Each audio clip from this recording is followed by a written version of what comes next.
الشيطان الرجيم بسم الله الرحمن الرحيم الحمد لله رب العالمين والصلاة والسلام على سيد المرسلين حبيب إله العالمين أبي القاسم محمد وعلى أهل بيته الطيبين الطاهرين المعصومين المنتجبين ولعنة الله على أعدائهم أجمعين من الآن إلى قيام يوم الدين. السلام عليكم جميعا ورحمة الله وبركاته. Continuando con lo que habíamos empezado aquel día acerca de la prueba de la existencia de Dios. Dijimos nosotros que generalmente hay varios niveles de pruebas según los niveles de las personas. Hay una regla general en la historia de los profetas que habla, a mí si querés sentarte acá, que habla del estilo que tenían los profetas para dirigirse a las personas. La narración del profeta dice: Inna ma'ashir al-anbiya umirna an nukallima an-nas ala qadri uqulihim, que significa nosotros los profetas fuimos ordenados a hablar con las personas en la medida de su capacidad, o en la medida de su intelecto. Qadri uqulihim significa que los profetas no tenían un único discurso para toda la gente. Y ustedes ven las narraciones del profeta o de Ahlul Bayt alayhi salam, cuando hablaban en la mezquita, por ejemplo, una jutba general, un discurso general, hablaban con una determinada terminología, idioma y nivel, diríamos nosotros, académico. Cuando hablaban con los compañeros más allegados, cambiaban la forma de hablar. Cuando hablaban con los cristianos, los judíos, con otro idioma o con otro lenguaje. Cuando hablaban con los ateos, con otro lenguaje. Cuando hablaban con los profesionales, los doctores, esta gente sabia que venía de otros lugares, hablaban de otra forma. Entonces, por eso el lenguaje de los profetas siempre es un lenguaje que va adaptándose según la capacidad del oyente. Con esto, ¿qué quiero decir? Que también en la argumentación de los profetas vemos distintos niveles de argumentación. Aquel día nosotros hablamos del nivel de la fitra, que la mayoría de las veces los profetas utilizaban el nivel de la naturaleza humana, o sea, lo que era conforme a la naturaleza humana, y estuvimos hablando detalladamente. Dijimos que hay un segundo nivel, que es un nivel un poco más elevado, que es el nivel en donde la argumentación lógica o filosófica o el método especulativo, diríamos nosotros, que necesita obviamente una serie de preliminares sobre el tema de, conceptos filosóficos, era utilizado también por los profetas en muchas ocasiones. El Corán mismo, muchas veces, si uno une aleya con aleya, termina siendo una especie de silogismo, en donde encontrás, la misma regla del silogismo lógico conocido, de las premisas y del resultado. Pero obviamente, como es un poco más complejo, y como bien dijimos aquel día, necesita de una serie de cuestiones de manejo de terminología o de conceptos, no es un discurso o un lenguaje que se pueda utilizar con cualquier persona, sino ya es más especializado. Quiero decir, si el vecino de tu casa, que es doña María que vende papa, te dice confírmame la existencia de Dios, no le puedes dar este argumento. Este es un argumento especializado. No es complejo ni es elevadísimo, es un argumento normal, pero tiene su, precisión y su terminología filosófica. Dentro del argumento racional hay dos que son los más famosos y son los que se utilizan en teología. La gran mayoría de los libros de teología aparecen como los dos argumentos más utilizados. Uno que seguramente habrán escuchado hablar es el argumento del orden, y otro es el argumento de la imposibilidad de la cadena de la causalidad, que es lo que vamos a hablar después. Con respecto al argumento del orden, que es utilizado obviamente por los teólogos de muchas religiones, especialmente el cristianismo y el judaísmo aparecen, como defensa a la postura, de la existencia de Dios. Ese argumento es muy muy simple. Es racional por su orden, digamos, pero es muy muy simple y lo puede entender hasta una persona, digamos, normal, sin estudio y sin ningún tipo de complicación. Utiliza dos actividades fundamentales, una actividad práctica y otra teórica, una, digamos, empírica y otra especulativa. La empírica es contemplar, la contemplación del universo, y la teórica o la especulativa es, digamos, ordenar ciertas cuestiones en esa contemplación para llegar a una conclusión. Es muy simple. Básicamente, y basado obviamente un poco en la enseñanza del Corán de encontrar a Dios en los signos, dice el Corán. Hay dos métodos que el Corán promueve, digamos, e invita al hombre para poder conocer a Dios.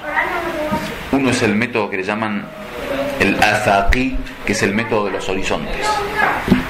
El método de los horizontes es ver en los horizontes, o sea, ver en los signos de Dios, ver en el universo, ver en la naturaleza, y a través de los signos de Dios llegar a Dios. Otro es el anfusí, que es el verse a uno mismo. Podríamos llamarlo el extrospectivo y el introspectivo. Uno es ver el mundo exterior, el otro es verse a uno mismo. O sea, uno ver el macrocosmos, otro ver el microcosmos.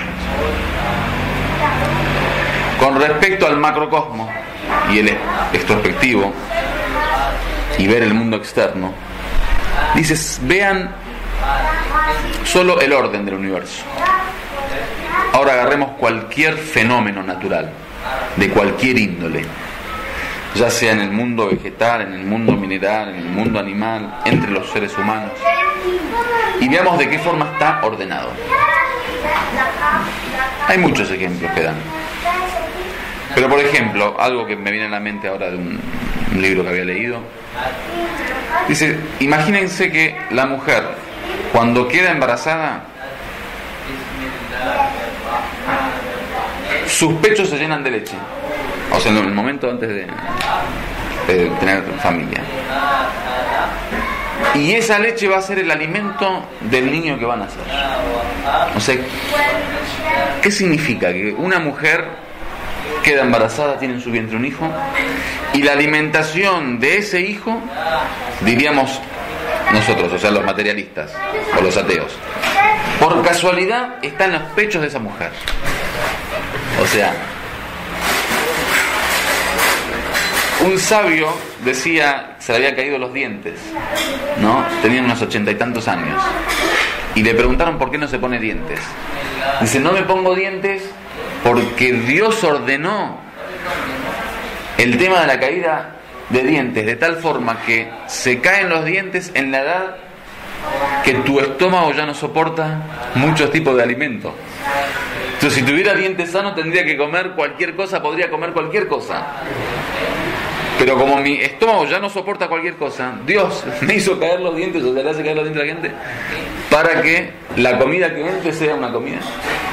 Ejemplos muy simples, te digo que es muy simple, pero con esa visión de orden, te das cuenta que, o sea, el hombre y la mujer, lo femenino y lo masculino.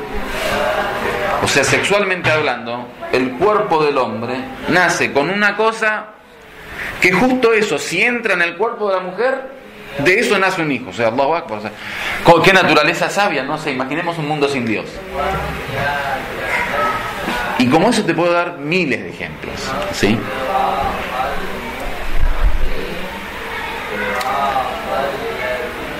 Toda la naturaleza. Yo escuché una vez un maestro, un profesor que nos decía que hay un solo caso en la naturaleza, que yo no lo comprobé científicamente, habría que preguntarlo, digamos, a alguien especialista, pero que bueno, él supuestamente lo había leído y que era una realidad. Hay un ave en el mundo que su alimento se encuentra en el mar, bajo el agua, y hay un pez en el mar que su alimento se encuentra en la tierra. El pez agarra el alimento del ave y sale a la superficie el ave agarra el alimento del pez y va al mar y se intercambian alimentos. El pez come el alimento que le trajo el ave come el alimento del mar. Habría que comprobarlo, les digo, no, yo no lo comprobé. Pero de existir es, es Allahu Akbar, de la leche de la vaca, nos contó también. Cuéntele. ¿Cómo usted puede ser? Entonces, este argumento es buscar esos ejemplos. Obviamente, nosotros nos fuimos a lo complicado. Se encuentran estos ejemplos en cada momento, en cada instante, en cada segundo, en cada hoja del árbol. O sea, todo, si lo estudiamos en profundidad, es un milagro de orden perfecto y de precisión maravillosa. El Corán habla, por ejemplo, del día y la noche. Cómo no se mezcla el día y la noche. Cuando sale el sol, cuando sale la luna, sale la luna. El tema de las distancias. Si el sol estuviera 1 milímetro más cerca de la Tierra, nos quemaríamos. 1 milímetro más atrás, nos congelaríamos. O sea, la precisión del universo, en todo sentido.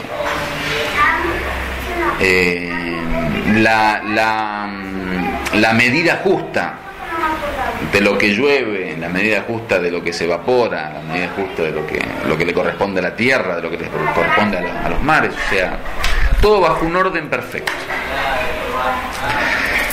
Y lo interesante de este sistema de orden es que tenemos el microorden y el macroorden.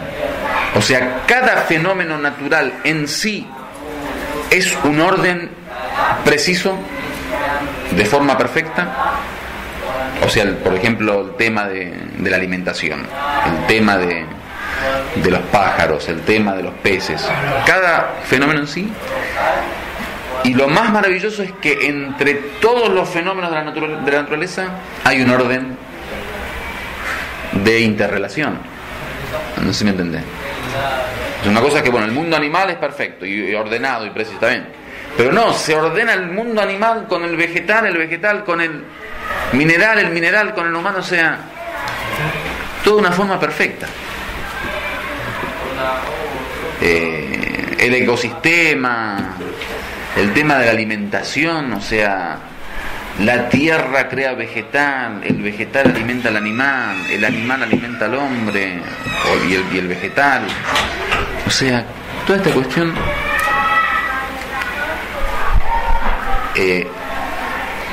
la otra vez escuchaba de un sheikh, me decía de un hadith que había leído del Imam Sadiq alayhi salam acerca de la muerte de los animales.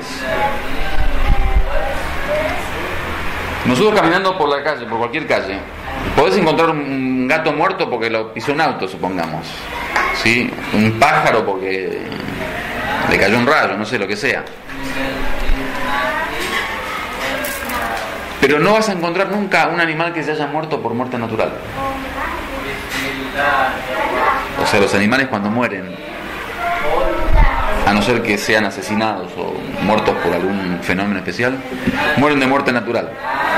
La muerte natural del animal, dice el hadith, Dios lo envía a un lugar lejano, digamos, se transporta a un lugar lejano y ahí muere. Mirá la grandeza de Dios, o sea, imagínate que un elefante lo ves en medio de Madrid, ahí o sea, murió el elefante.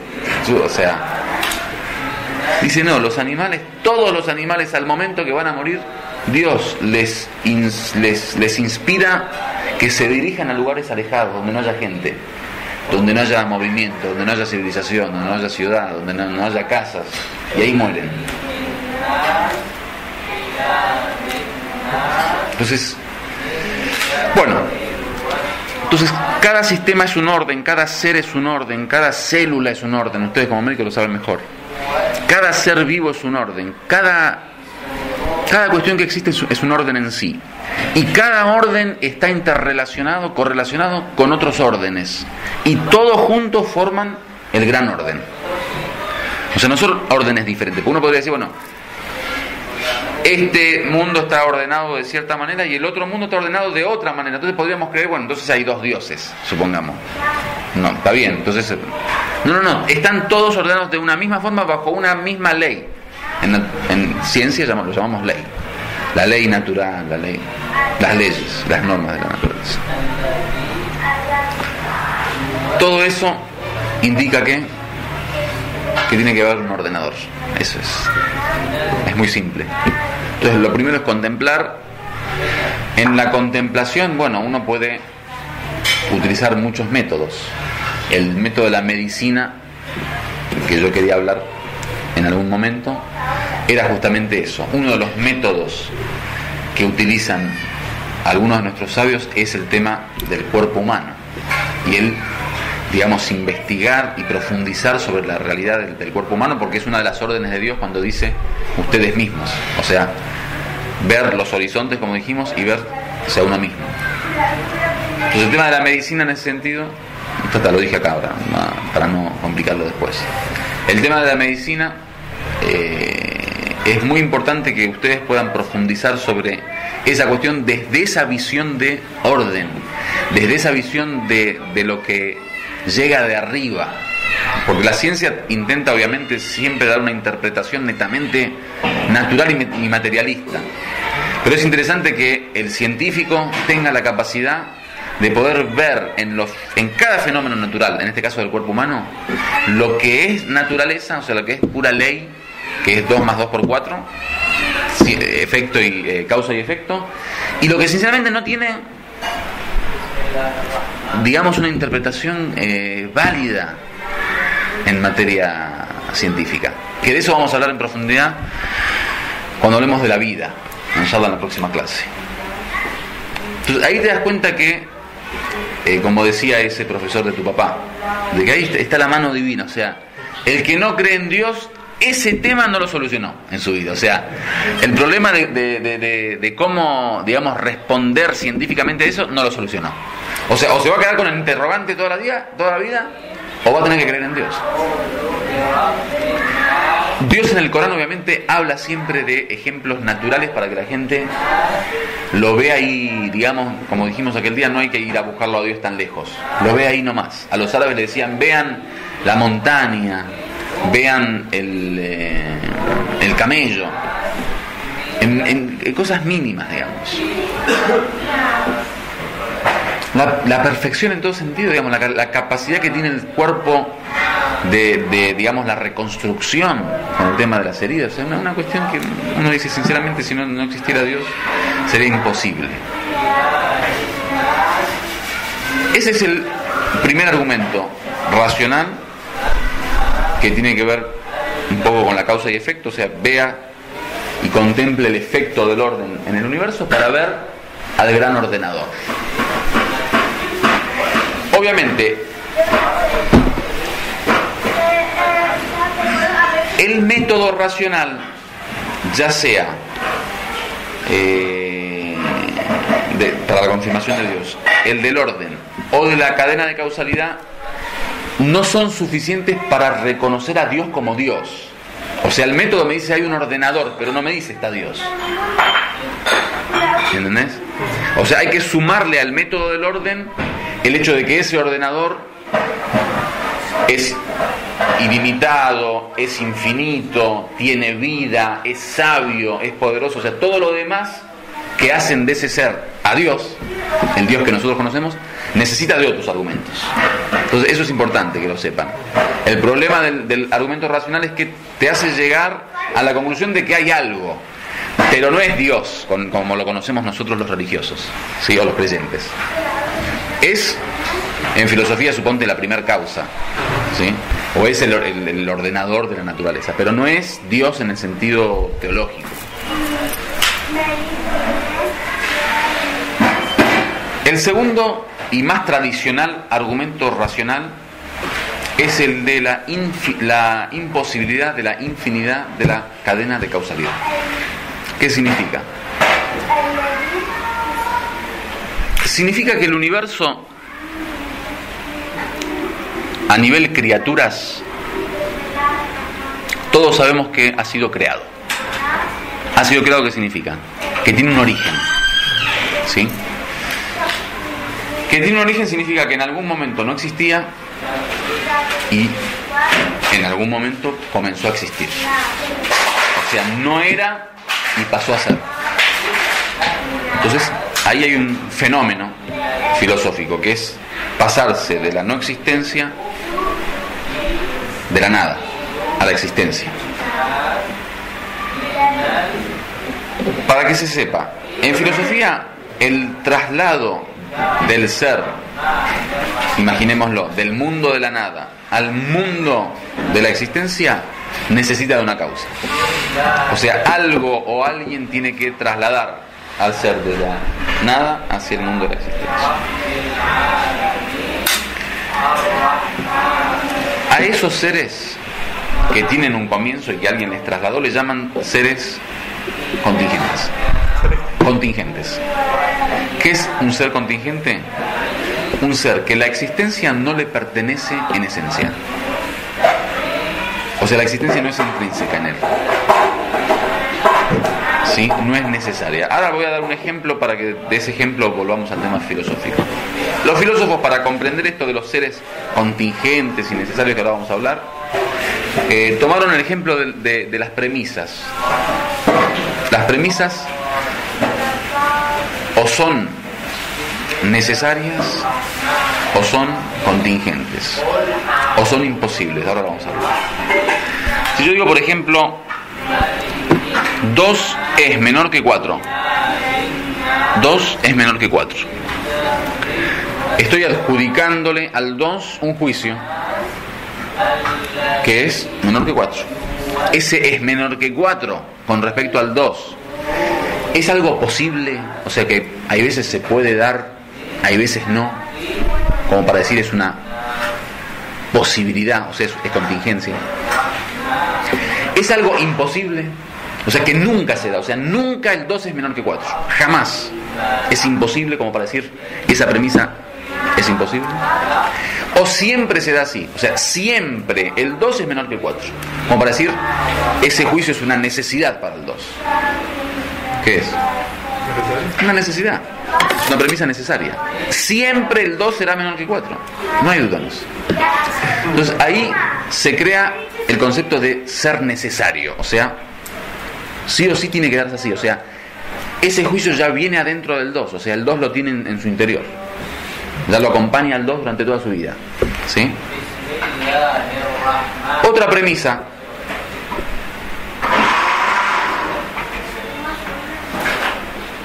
Yo soy musulmán. Yo soy musulmán. Una premisa. El yo soy musulmán es una necesidad. O sea, es imposible que Suhail Asad sea otra cosa que musulmán. ¿O no? Es obligatorio. Sí o sí, Suhail Asad tiene que ser musulmán. O sea, no hay forma de imaginarnos en el mundo de la existencia de que Suhail Asad no sea musulmán.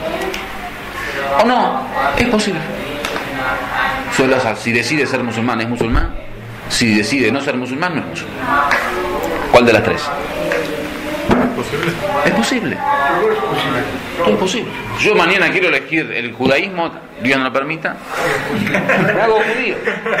Quiero ser ateo, me hago ateo. ¿Sí? ¿Cuál es el problema? No es algo que Dios impregnó en mi ser de que lo pegó y dice, ahí vos sí como 2 es menor que 4. No. Dios me eligió. El Corán dice, el que desea que crea, el que no desea que no crea. Man sha'a falyu'min, man sha'a falyakfur. Cualquiera de las dos sirve. La ikraha fid din, no hay imposición, no hay coerción en materia de religión. Entonces, yo soy musulmán es una premisa posible. Hay una posibilidad, o sea, es contingente. Y otra es, por ejemplo, el Líbano es africano. Líbano es africano. Eso siempre es así, como para decir que es necesario.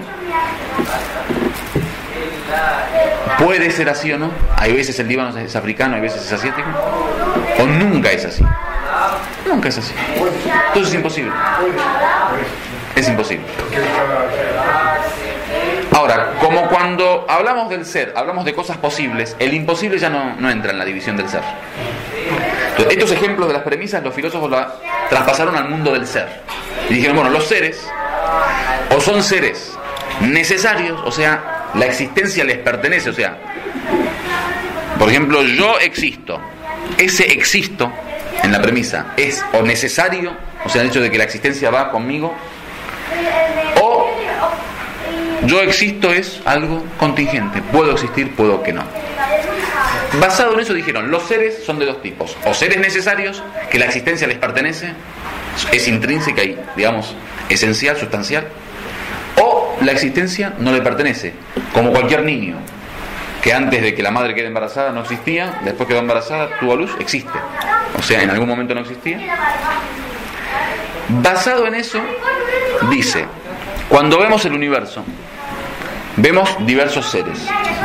Esos seres tienen varias posibilidades. O todos los seres son necesarios, o sea, la existencia le pertenece a todos los seres necesariamente, o todos los seres son posibles, contingentes. Pueden ser, pueden no ser, pueden existir, pueden no ser. O algunos seres son contingentes y algunos seres son necesarios. ¿Sí? Esas son las tres posibilidades que hay con respecto al universo. Decir que todos los seres son necesarios es una estupidez, porque todos sabemos que nosotros no existíamos y ahora existimos. Entonces ya esa primera posibilidad la anulamos. ¿Sí? La segunda posibilidad, ¿qué es? Que todos sean contingentes. O sea, que no exista ser necesario.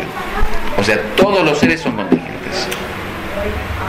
Y la tercera es que algunos sean contingentes y algunos sean necesarios. Lo que nosotros queremos comprobar es la existencia de un ser necesario, que es Dios. ¿Sí? Entonces, ¿qué ocurre? La primera posibilidad la anulamos, que sean todos necesarios. Nos queda la segunda y la tercera. Nosotros queremos comprobar la tercera. Si comprobamos que algunos seres son necesarios, ya comprobamos a Dios. Entonces no tenemos problema. Entonces, ¿qué queremos hacer ahora? Anular la segunda posibilidad. ¿Cuál es? De que todos sean contingentes. ¿Sí? Entonces,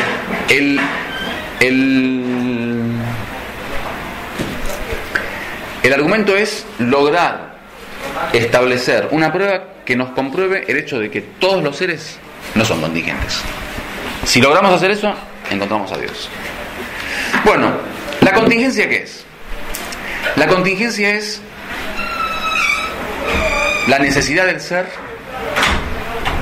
de existencia. ¿Qué significa? Que el ser contingente necesita de una inyección de existencia para poder existir. ¿Por qué? Porque en sí el ser contingente tiene un pie en el mundo de la nada, de la no existencia, y un pie en el mundo de la existencia. O sea, la contingencia significa yo tengo un 50% de existencia y un 50% que no. Si alguien viene y me da un empujón al mundo de la existencia, paso a existir, que es la causa. Si no, no.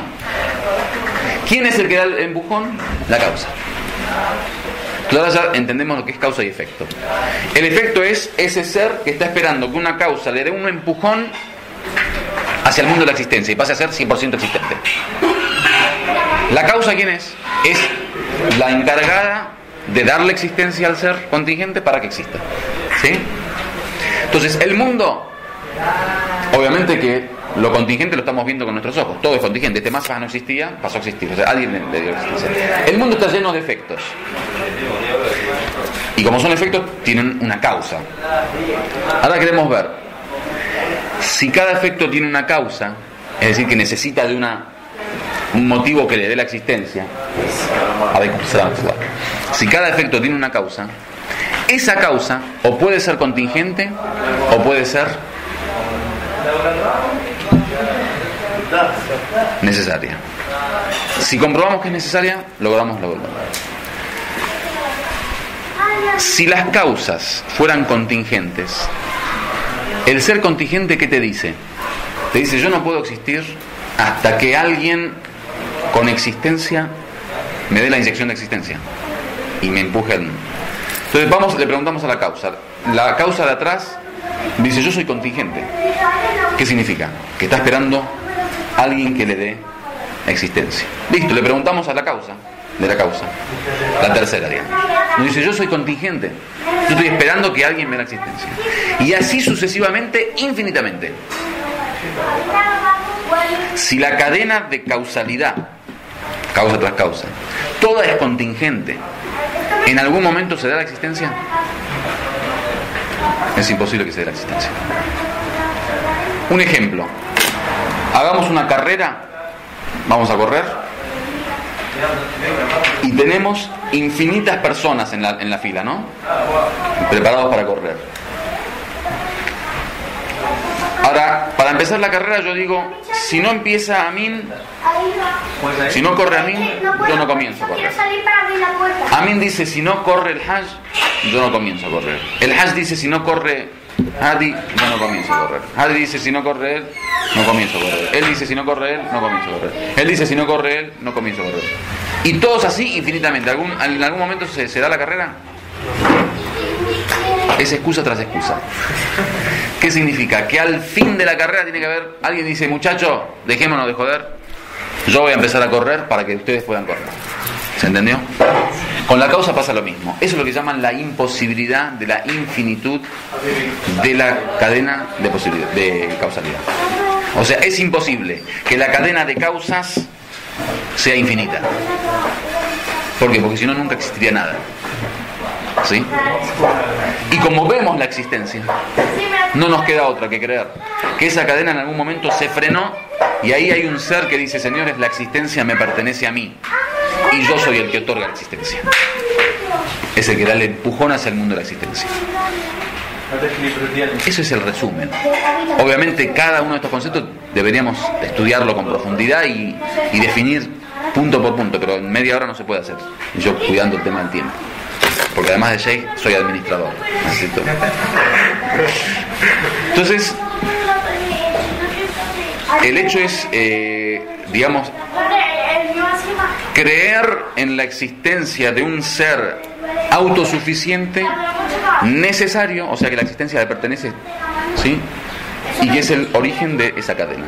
Si no, no podemos creer en que existe algo. O sea, sí o sí, esto se apoya en un ser necesario.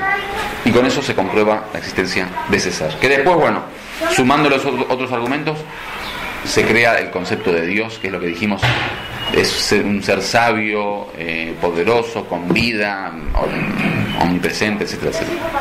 Walhamdulillahi Rabbil Alamin, wassalamu alaikum wa rahmatullahi wa barakatuh.